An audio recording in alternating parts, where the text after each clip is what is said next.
అంజన, కేసరి మాతంగ మహర్షి ఆశ్రమ ప్రాంగణంలోకి ప్రవేశించారు. ఏదో అలౌకిక ప్రశాంతత తాండవిస్తోంది అక్కడ. అందమైన అనేక వర్ణాల పుష్పాలు కొత్త సువాసనలను వెదజల్లుతూ కళకళలాడుతున్నాయి. అల్లంత దూరాన ఆశ్రమ వాటికలోని వటవృక్షం క్రింద అరుగు మీద ఆసీనుడై ఉన్న మాతంగ మహర్షి ఆ దంపతులకు కనిపించాడు. ఆయన చుట్టూ ఏదో కాంతి లీలగా మెరుస్తోంది. ఒక పుష్పాన్ని మాతంగ మహర్షి పాదాల మీద ఉంచాలనిపించింది అంజనకు. ఆమె చెయ్యి పుష్పం దగ్గరగా కదిలింది. అంజనా, ఆ పుష్పాన్ని తెంపకు. మాతంగ మహర్షి కంఠం మేఘగర్జనలా గంభీరంగా ధ్వనించింది. అంజన ఉలిక్కిపడి చేతిని తీసేసుకుంది. తల తిప్పి మాతంగ మహర్షి వైపు చూసింది. ఆయన కళ్ళు మూసుకునే ఉన్నాయి. కేసరి అంజన చేతిని పట్టుకుని మహర్షి కూర్చున్న చోటికి నడిపించాడు. సమీపించిన కేసరి దంపతులను మెల్లగా కళ్ళు తెరిచి చూశాడు మాతంగ మహర్షి. శాంతం, దయ, ప్రశాంతత ఉట్టిపడుతున్నాయి ఆయన కళ్ళల్లో. రాక రాక వచ్చారు, రండి, మాతంగ మహర్షి చిరునవ్వుతో అన్నాడు. కేసరి, అంజన ఆయన పాదాలకు ప్రణమిల్లారు. సుఖీభవ, మాతంగ మహర్షి ఆశీర్వదించాడు. అంజన, పువ్వులు కోయవద్దన్నాను, ఎందుకో తెలుసా? మాతంగ మహర్షి చిరునవ్వుతో అడిగాడు. అంజన తల అడ్డంగా ఊపింది.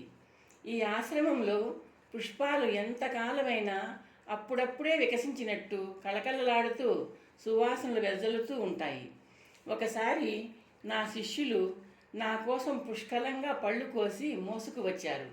ఫలభారంతో వాళ్ళ శరీరాలు చెమటతో తడిసిపోయాయి. వాళ్ళ స్వేద బిందువులు టపటపా రాలేయి. పూల మొక్కల మీద రాలిన స్వేద బిందువులన్నీ పువ్వులుగా మారిపోయాయి. ఆ క్షణం నుండి ఇలాగే నిత్య నూతనంగా ఉన్నాయి ఆ పుష్పాలు.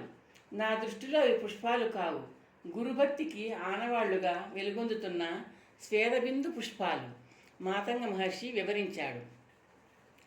మీ శిష్యులు ఎంత అదృష్టవంతులో, కేసరి అన్నాడు. నేను కూడా అదృష్టవంతుణ్ణే కేసరి, తగిన శిష్యులు లభించడం కూడా అదృష్టమే. మాతంగ మహర్షి చిరునవ్వు నవ్వాడు. ఆయన చూపులు అంజన మీద వాలాయి. చూసి చాలా కాలమైంది. నీ తండ్రి కుంజరుడు కుశలమే కదా అంజనా? నాన్న కుశలమే స్వామి, కానీ అంటూ ఆగిపోయింది అంజన. కానీ మాతంగ మహర్షి ప్రశ్నార్థకంగా అన్నాడు. ఏమిటో చెప్పు తల్లి. కుంజరుడు నాకు ఇష్టుడు, కానీ నాకు సంతతి కలగలేదన్న విచారం నాన్నను కృంగదీస్తోంది, అంజన మెల్లగా అంది. మాతంగ మహర్షి బిగ్గరగా నవ్వాడు. విచారము తనయను కృంగదీస్తే తండ్రిని కృంగదీస్తుంది. చక్కగా చెప్పారు. మా దంపతులకు సంతానము లేదు, సంతోషము లేదు. సంసారము నిస్సారమైపోయింది. కేసరి కంఠంలో విచారం ధ్వనించింది. స్వామి, అంజన గాద్గదికంగా పిలిచింది. మాతంగ మహర్షి తలవాల్చి అంజన ముఖంలోకి చూశాడు. అంజన కళ్ళల్లోంచి నీళ్లు ఉబ్బుకుతున్నాయి. ఏమిటి అంజనా? అంజన మెల్లగా తలవాల్చుకుంది. ఆమె కన్నీటి బొట్లు మాతంగ మహర్షి పాదం మీద పడ్డాయి. అంజనా అంటూ మాతంగ మహర్షి ఆమె తల మీద తన అరచేతిని వేశాడు. అంజన తల ఎత్తి కన్నీళ్లతో ఆయనను చూసింది. స్వామి, తండ్రి కేసరిని, తాత కుంజరులను మించిన శక్తి సామర్థ్యాలు కలిగిన పుత్రుడు కలిగేలా దీవించండి. మాతంగ మహర్షి చిరునవ్వు నవ్వాడు. పుత్రుడు పుట్టేలా దీవించే శక్తి నాకు లేదు. పుత్ర సంతానం కోసం నువ్వు చేసే ప్రయత్నం ఫలించాలన్న ఆశయంతో దీవిస్తాను. ఎందుకో ఈరోజు మిమ్మల్ని కలుసుకోవాలని, పుత్ర సంతానం కోసం ఏం చేయాలో చెప్పాలని అనిపించింది నాకు. అందుకే మీరు వచ్చారు. స్వామి, అంజన ఆశ్చర్యంగా అంది. అవునమ్మా, నీ భవిష్యత్తు లీలగా నా అంతర్నేత్రానికి గోచరిస్తోంది. మహాప్రాణుడు, ముఖ్య ప్రాణుడు అయిన వాయుదేవుడిని తపస్సుతో మెప్పించు. ఆయన అనుగ్రహ ఫలం నీకు పుత్రుణ్ణి ప్రసాదిస్తుంది. రేపే శుభదినం.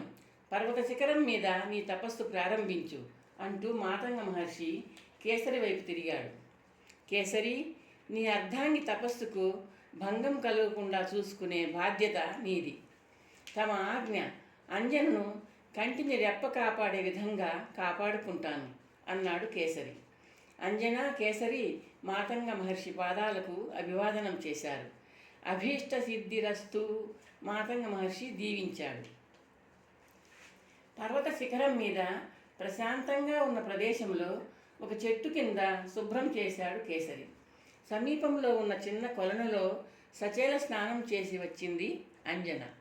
భర్త కేసరి పాదాలకు నమస్కరించింది. వాయుదేవుడిని స్మరించుకుంది. బలవంతుడు, బుద్ధిమంతుడు, కుశాగ్రబుద్ధి, శ్రేష్ఠుడు అయిన పుత్రుడు కలగాలని సంకల్పం చేసుకుంది.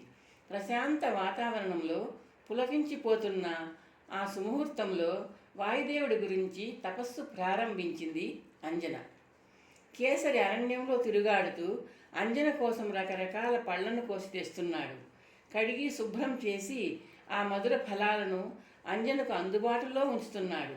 ఆమె ఎప్పుడు తపస్సు ఆపి ఆహారం కోసం చూస్తుందో కానీ కేసరి తెచ్చే పళ్ళన్నీ అలాగే ఉండిపోతున్నాయి. అంజన తపస్సు నిరంతరాయంగా సాగిపోతూనే ఉంది. ఆమె ఆకలి దప్పులను పూర్తిగా మరచిపోయినట్టుంది.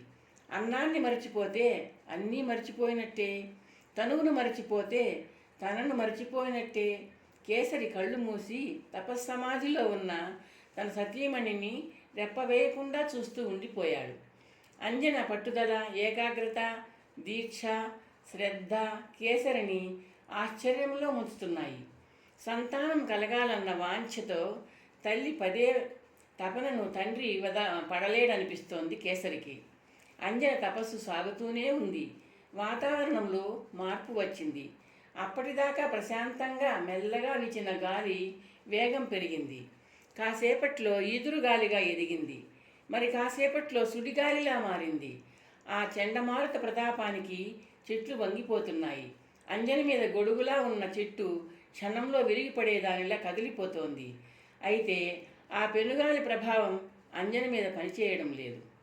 పర్వత గుహల్లో, పర్వతం మీద పొదల్లో, చెట్లలో దూరుతూ చెవులు పగిలేలా శబ్దం చేస్తూ గాలి సుళ్ళు తిరుగుతూ ఉండిపోయింది. ఒక గుహ ముఖద్వారంలో నక్కి భయాందోళనలతో అంజన వైపే చూస్తున్నాడు కేసరి. ఆమెకు నీడనిస్తున్న చెట్టు విరిగిపోకుండా ఉండాలంటూ పదే పదే ప్రార్థించాడు కేసరి. అంజన ఈ లోకంలో లేదు. కాలస్థల పరిణామాలకు అతీతమైన ఏదో మహాశూన్యంలో ఉన్నట్టు ఉంది ఆమె. ఆమె నిబ్బరం కేసరిని అబ్బురపరుస్తోంది. అంజన దీక్షను పరీక్షించడానికా అన్నట్టు వీచిన పెనుగాలి ఉన్నట్టుండి శాంతించింది. అంతసేపు పర్వతాన్ని, వృక్షాల్ని, జంతువుల్ని గడగడలాడించిన ఆ వాయు శబ్దం దూరంగా, సుదూరంగా వెళ్తున్నట్లు అనిపిస్తోంది కేసరికి. ధైర్యంగా గుహ ముందుకు వచ్చి చూశాడు. అంజన తపస్సు నిర్మలంగా, ప్రశాంతంగా సాగిపోతూనే ఉంది.